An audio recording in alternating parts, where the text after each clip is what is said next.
before the ceasefire, the war against Iran had been going on for almost 40 days. That may not seem like a lot of time, but China's armed forces are already benefiting from it. They are also getting more capable because of it, and U.S. military capabilities in a possible near-future war with China are being blunted all because of the Iran war. We will explain how and why that is. The first part of the video will cover the scale and context of crucial U.S. munitions expenditure.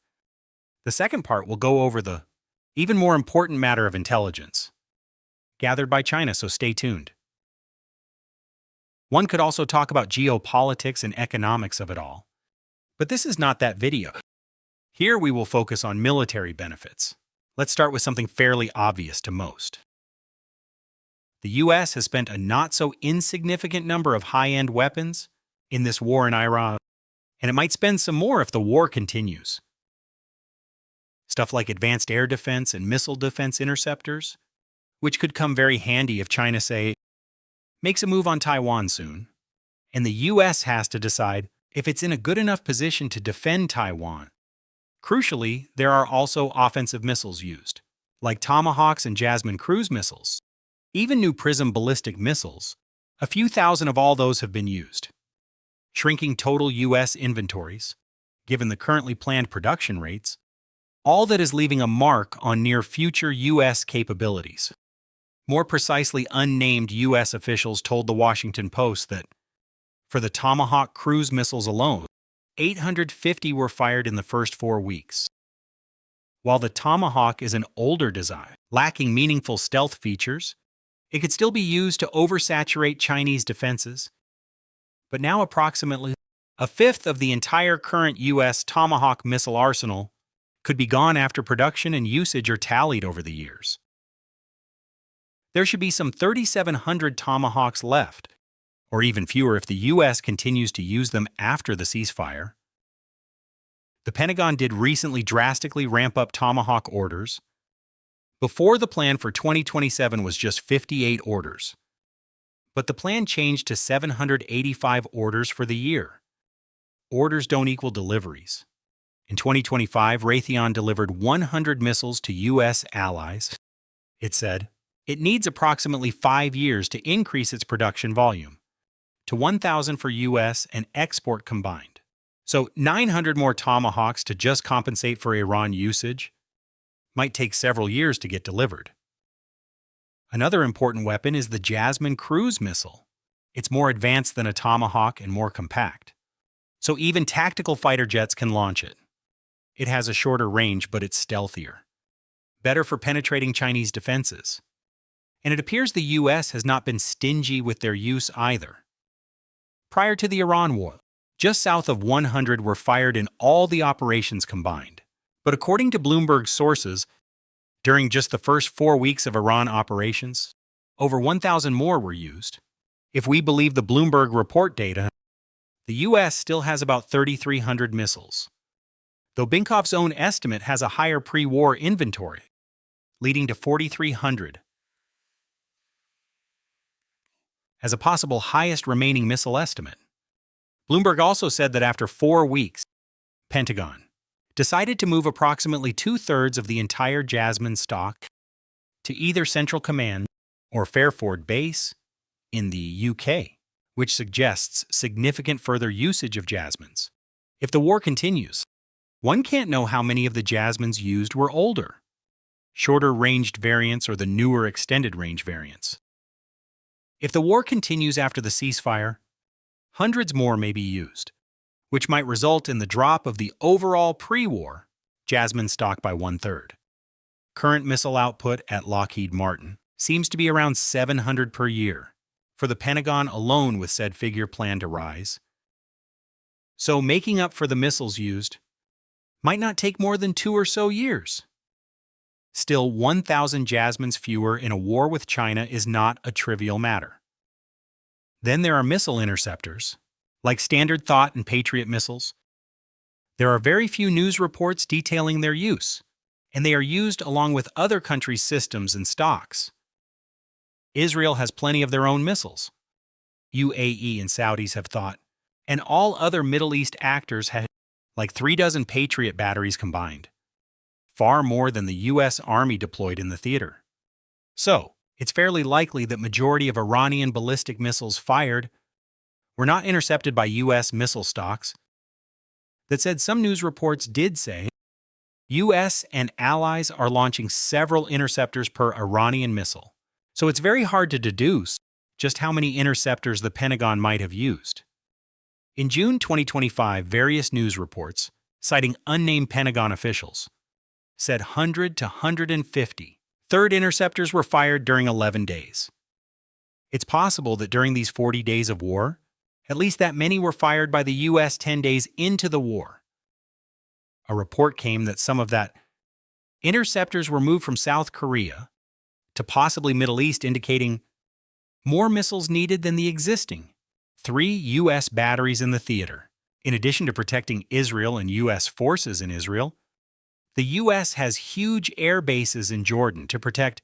One U.S. THAAD radar in Jordan was reportedly hit as well.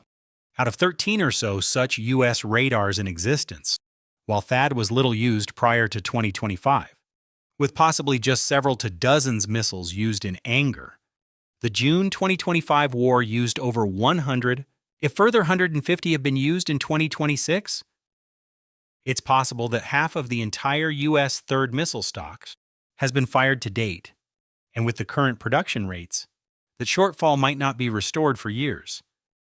Before the war, Lockheed Martin was delivering 96 missiles per year, most of which were exported. Recently, plans were made to increase that to 400 per year gradually over the next 7 years. Assuming linear production increases and exports, planned additional batteries for Saudis and Qatar, and refill of their stocks as well. A shortfall of 300 U.S. missiles would take some time in 2030 to fulfill.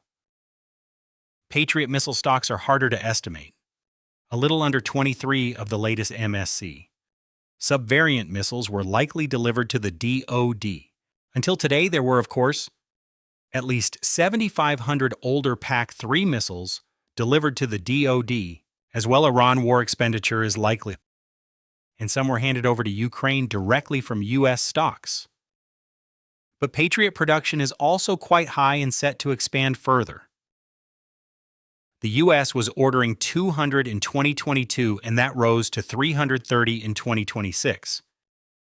But production overall is to increase threefold by 2031, given that some news reports said 800 Patriots fired by Gulf allies and U.S. combined. In the first 4 days overall, Patriot missile consumption to date might be a few thousand tons, with probably 1/3 or less coming from us again. That's a few years' worth of U.S. Patriot missile deliveries. All the aircraft losses that the U.S. suffered are fairly insignificant, given just how many planes the U.S. has, with perhaps the exception of that E-3 Abacus plane, where one lost means little over 6% of the entire E-3 fleet. U.S. has. There were 19 Reapers lost so far as well, which is some 8% of the U.S. pre-war fleet. But Reapers were already being retired in the last few years. But all these losses, however significant they may be for some missiles at least, are in reality less significant compared to intelligence and information gathering that China is likely doing. Some Jasmine missiles, for example, have been brought down or crashed in Iran, with the missile bodies still partly complete. Iran is quite likely to pass these along or sell them to China. So capabilities of those JASM missiles will get assessed, like warhead engine data, links, and radar-absorbing materials used. In short, China could learn a bit more on how to jam and detect those missiles, or how to improve its hardened bunkers against them. The U.S. is constantly improving its newer jammers, but still a large portion of U.S. inventory might be compromised. There's a trove of other data to be collected about U.S. systems and U.S. capabilities in general. In a war like this over 40 days of operations, with nearly 300 tactical combat planes used for daily ops, and over 120 bomber sorties, various news reports did suggest that Russia has observers in Iran. The U.S. and Britain have had various intelligence-gathering personnel in Ukraine for years now, It's not likely. China isn't doing its damnedest to collect as much data as possible, either paying Iranians for it if needed. So what kind of data could be collected? The war in Iran sort of forced the US to use its secretive, so-called RQ-180 recon drone more freely, which LED to some pretty revealing imagery, possible even some radar glimpses. Who knows? Or take that incident where an F-35 got hit inside Iran. For that to happen, the F-35 had to be detected first.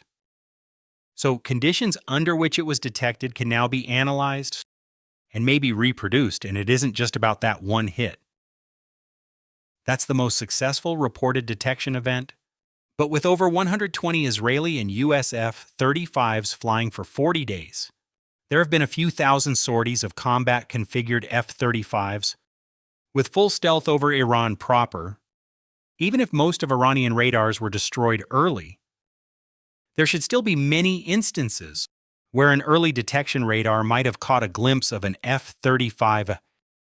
Perhaps Iran didn't happen to have a working SAM system nearby to attempt a downing, or the SAM system couldn't lock on properly, which is kind of the point of stealth.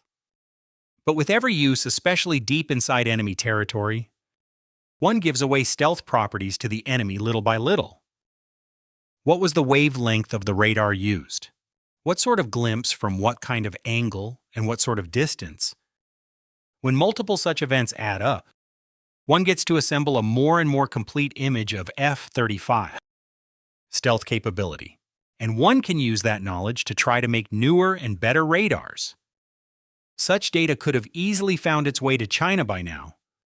And not just radar data, but various other data, like infrared signatures of planes or jammer signals. What frequencies were used where, possibly by which platform, an estimate of distances at which Iranian systems got jammed. How quickly did jammer frequencies change? What the emitter power was detected, and so on. Data on US kill chain could have been gathered as well.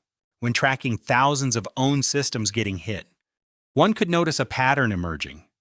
At which point of deployment of systems such as SAMs, missile launchers, drone launchers, and so on, did those systems get hit?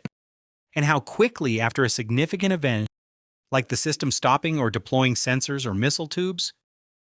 China could even couple that with the mapping of US satellite passes, as those can't really be hidden. Both US and China track each other's satellites. While far from a perfect data set, there could be morsels of info coming from Iran, helping China learn just how quickly and under which circumstances can the US get from detecting a certain type of target to attacking it. Then there is the US missile defense performance. While the media doesn't have a perfect data set of what numbers and kinds of munitions Iran used, Iran itself should have a better data set. So China could get its hands on that. When was what kind of ammunition fired, and what sort of result did that have? Again, there are going to be lots of missing pieces there with unclear results. But with thousands of Iranian munitions fired so far, and hundreds of Chinese satellites tracking the potential hit areas, there is going to be a growing data set. For the last several years, China has also had infrared detecting satellites, capable of tracking rocket motor plumes in use. Those and various other underground trackers in the Middle East area could have been tracking high-altitude U.S. interceptor missile launches, as well, like SM-3 or THAAD. So a more complete image of anti-ballistic missile system performance could have been assembled. Reaction times, average number of interceptors fired, against what class of Iranian missile, and at times even what the end result of the engagement was.